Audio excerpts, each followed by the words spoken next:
Ciao, io sono Lucio, questo è un Brewing Diary e ho appena finito di asciugare il pavimento da una birra esplosiva. Sì, è successo di nuovo. Ho dato delle bottiglie ad alcuni amici pensando che fossero buone e invece ho fatto una figuraccia. Oggi analizzo le cause del gushing, la fontana di birra, e cerco di capire perché nel mio caso è successo. E visto che si parla di questo tema, raccontami nei commenti se ti è mai successo di avere gushing e se hai capito le cause.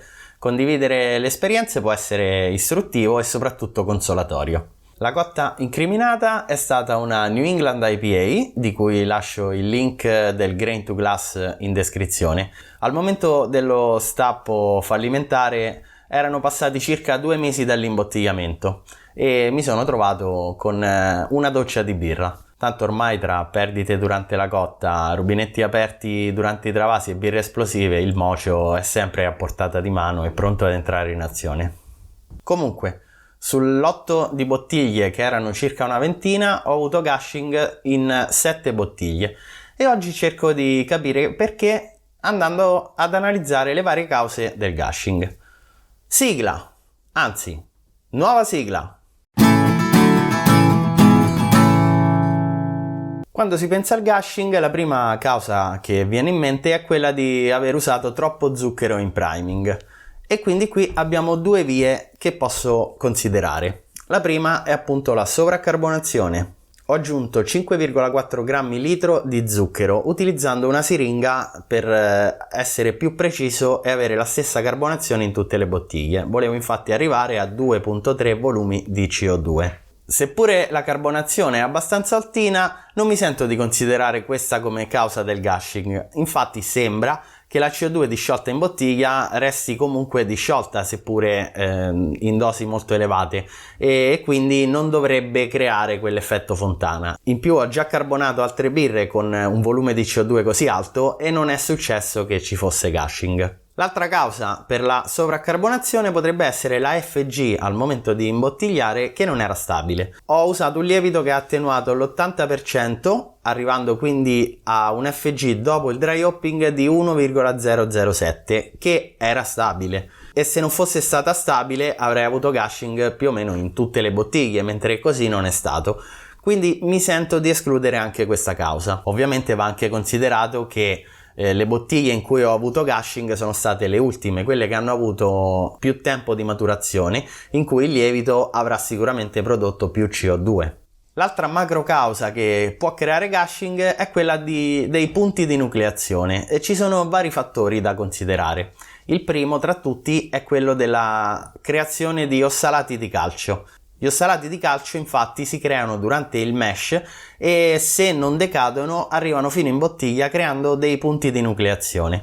Per eliminarli basta tenere il calcio nel profilo dell'acqua usata a livelli abbastanza alti. Io ho utilizzato 86 parti per milioni, quindi direi che anche questa causa è poco probabile. Un'altra causa, che anche questa è poco probabile, è quella del fusarium. È un fungo che in alcuni casi particolari è presente nel malto e crea delle proteine idrofobiche che poi arrivano in bottiglia creando punti di nucleazione. Sento di escludere questa causa perché ho utilizzato gli stessi malti in altre cotte e non ho avuto il fenomeno del gushing, quindi probabilmente non è stata questo che mi ha creato le fontane. Una causa invece che comunemente crea punti di nucleazione e che probabilmente mi ha creato il gushing è quella delle bottiglie non propriamente pulite.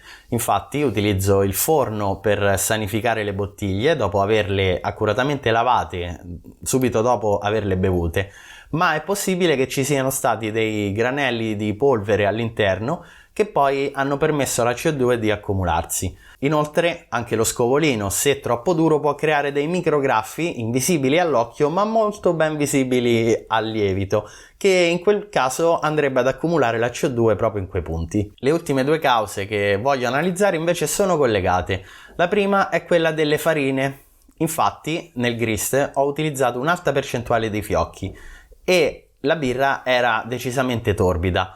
Non ho voluto fare filtrazioni particolari in quanto lo stile richiedeva una birra torbida, ma in questo modo mi sono portato delle farine all'interno della bottiglia che probabilmente hanno creato punti di nucleazione. In più il fenomeno del gushing è avvenuto anche in una blanche, anch'essa molto torbida, e quindi mi fa pensare che le farine, che in entrambi i casi erano in azione, possano essere la causa per questo fenomeno, nel mio caso. L'altro fattore da considerare collegato alle farine è quello del luppolo. Ho infatti fatto un dry hopping abbastanza spinto utilizzando 7,5 grammi litro di luppolo in pellet libero all'interno del fermentatore. Questo ha portato ad avere della polvere di luppolo all'interno delle bottiglie che poi ha creato dei punti di nucleazione. Ma perché non è successo a tutte le bottiglie? La mia ipotesi è quella che il luppolo abbia stratificato all'interno del fermentatore e quindi pescando dall'alto ho avuto delle bottiglie in cui c'era meno polvere di luppolo e bottiglie in cui ce n'era di più, che sono quelle in cui ho avuto il gushing. Un'ultima causa che può creare sovraccarbonazione ma anche punti di nucleazione è quella della contaminazione. Nella contaminazione batteri diversi dal lievito entrano in azione all'interno della bottiglia, probabilmente mangiando gli zuccheri non fermentabili e creando quindi ulteriore CO2 rispetto al dovuto. Per escludere questa causa ho fatto un'analisi organolettica per cercare di percepire dei sentori diversi da quelli che mi aspettavo, ma non avendoli trovati potrei escludere a cuor leggero questa causa. Inoltre ho misurato la Fg in bottiglia e era perfettamente in linea con quella misurata al momento dell'imbottigliamento, al netto ovviamente dello zucchero di priming. Per concludere con la storia di queste bottiglie, posso anche considerare il viaggio che hanno avuto. Infatti, hanno fatto un lungo viaggio in auto, subendo quindi dei sobbalzi e degli sbalzi di temperatura che probabilmente non hanno aiutato nella conservazione delle bottiglie. Non è questa la causa principale del gushing, in quanto altre bottiglie hanno fatto lo stesso viaggio ma non hanno avuto questo fenomeno, ma sicuramente non avrà aiutato. E secondo te quale può essere la causa o le cause del gushing? Hai mai avuto gushing in uno di questi casi? Dimmelo nei commenti. Quindi concludendo, ho avuto gushing nella mia vita in solo 2 cotte, una Blanche e una New England IPA, entrambe molto torbide, e mi sento di imputare la causa principale alle farine che sono arrivate fino in bottiglia o alla polvere di luppolo. Per risolvere questo problema cercherò di filtrare meglio quando possibile il mosto e di arrivare in fermentatore con un mosto molto più pulito di quanto abbia fatto finora. A livello empirico anche far viaggiare le bottiglie non aiuta sicuramente e avere una Fg stabile al momento dell'imbottigliamento direi che è fondamentale. E quando si inizia ad avere gushing l'unica soluzione, a parte asciugare il pavimento, potrebbe essere quella di provare a stappare le bottiglie molto fredde. In questo modo infatti la CO2 agisce diversamente e resta più diluita all'interno del liquido e non dovrebbe dare la fontana. Non ho mai provato ma dubito che funzioni in ogni caso. Probabilmente in alcuni casi funziona ma non sempre.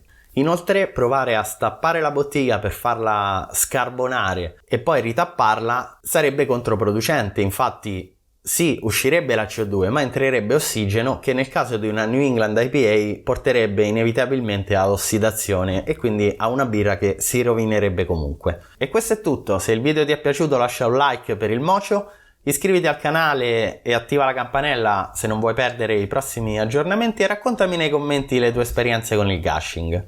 Alla prossima!